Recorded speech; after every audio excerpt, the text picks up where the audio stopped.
We're back with that flavor in your ear. It's the Old Wrestling Podcast. I'm your host, CW. Thank you so much for listening. Make sure to hit that bell, subscribe, like, tell a friend. You know the deal. Today we're talking about Wrestlemania season.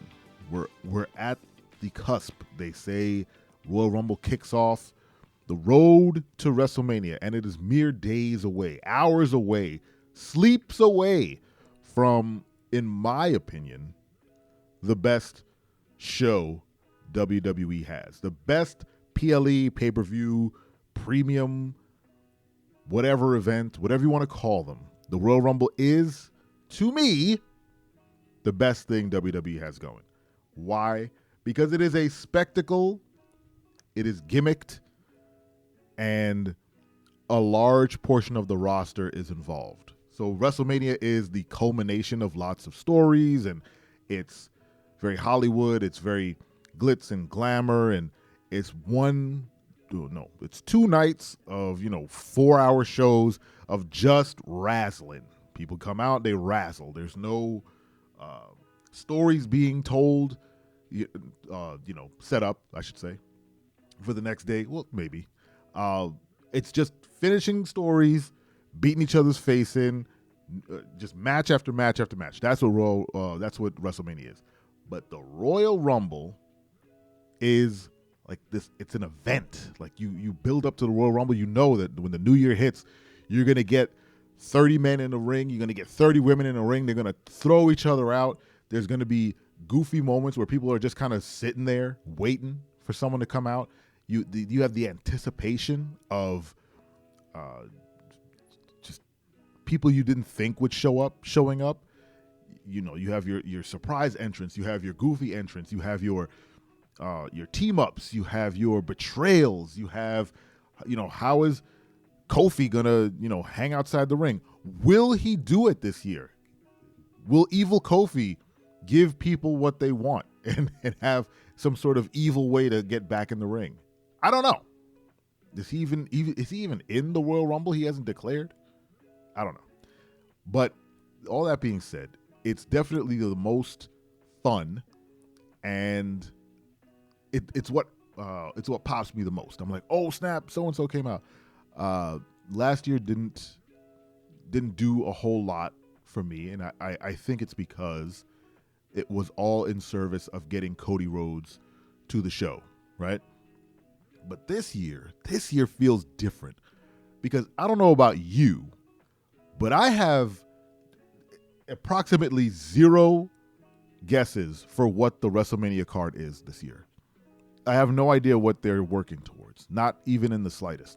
I understand that John Cena has his final WrestleMania match this year.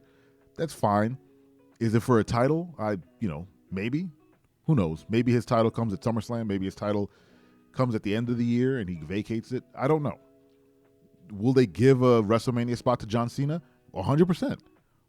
But how does he get it? I think he gets it in the Elimination Chamber because they've really pushed the fact that John Cena will be at the Elimination Chamber, and he mentioned his entrance in the Royal Rumble one time. So my guess is he's not winning the Rumble. He's going on to the Elimination Chamber to win that potentially and go over to SmackDown maybe and take on whoever. Or maybe he faces Gunther. I don't know. But see, this is what I mean. I can't book this match.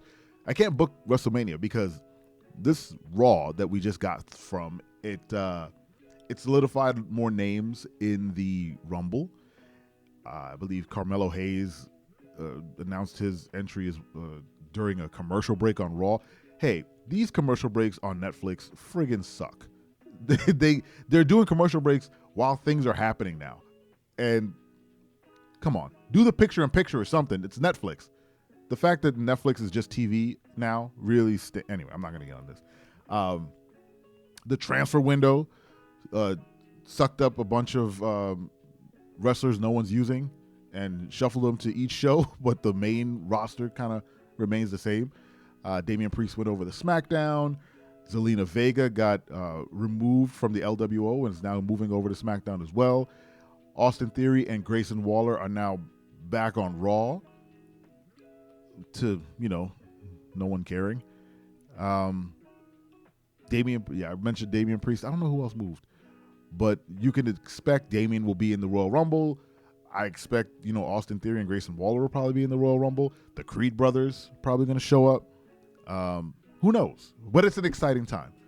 And again, I have no idea what the main event of WrestleMania looks like. Cody Rhodes and CM Punk had a moment at the end of Netflix that felt oddly tacked on, but also like an after, like one of those after credit scenes in a Marvel movie. Like it comes back from the credits and then more stuff is happening. That's what happened on my TV. I'm watching Sami Zayn contemplate, what he just did to Cody. It goes to commercial, and I was like, "Oh, is that it?" And I was like, "No, they're showing a commercial." And it comes back, and Cody's sitting in the ring with a mic talking, and then out comes CM. I was like, "What happened?" It was very jarring, but also very nice.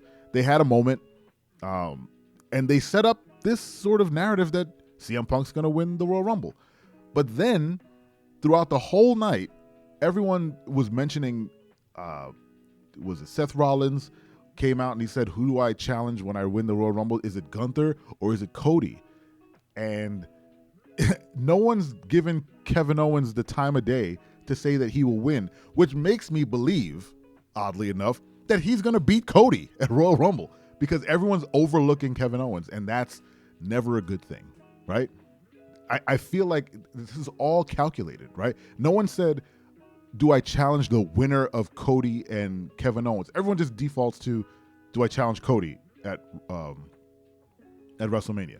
That's calculated because that match is a large priority. Kevin Owens versus Cody Rhodes, and everyone's just looking past KO. And KO, let's be honest, he's a strong competitor, and he could pull out a win here.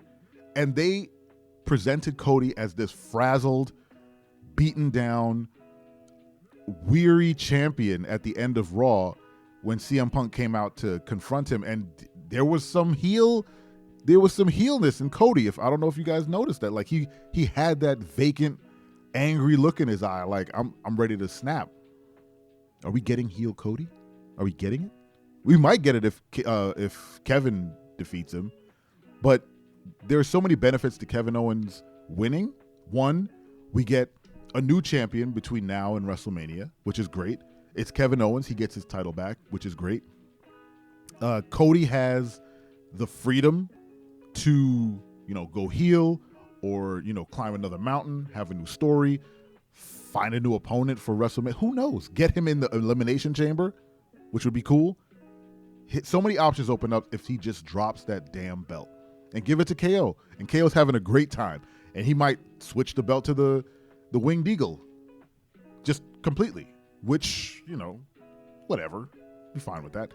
But I feel like they're deliberately making us turn our heads to Cody. Like, who is Cody going to face at Mania? Is it CM Punk? Is it, so-and-so? And it could be Kevin Owens. And no one's giving that the shine, which I think that's on purpose. Or it could not even be a swerve. It could just be, yeah, we know we're just getting through this match to get Cody to WrestleMania. Cody main evented 2 WrestleManias in a row. Not to say that, that's a lot since Roman main evented like 5. Now I'm thinking about it. Anyway, I think it would be great if he loses on Saturday. It would turn a lot of heads, and it would cap off what is a really good night of wrestling with the Royal Rumble. I have no idea who's going to win the Royal Rumble. I think it might be Sammy, but odds are the final 2 is CM Punk and John Cena. That's my final 2 prediction for the Royal Rumble. Who are you predicting is going to win the Royal Rumble, and what is your WrestleMania card? Let me know in the comments. Thank you so much for listening. Per usual, I appreciate you. Don't forget to like and subscribe. Don't forget to tell a friend about this show. Oh, and don't you ever forget. I'm your friend, but if I ever see you in the ring, I can beat you. Don't you know? Yeah, yeah, yeah.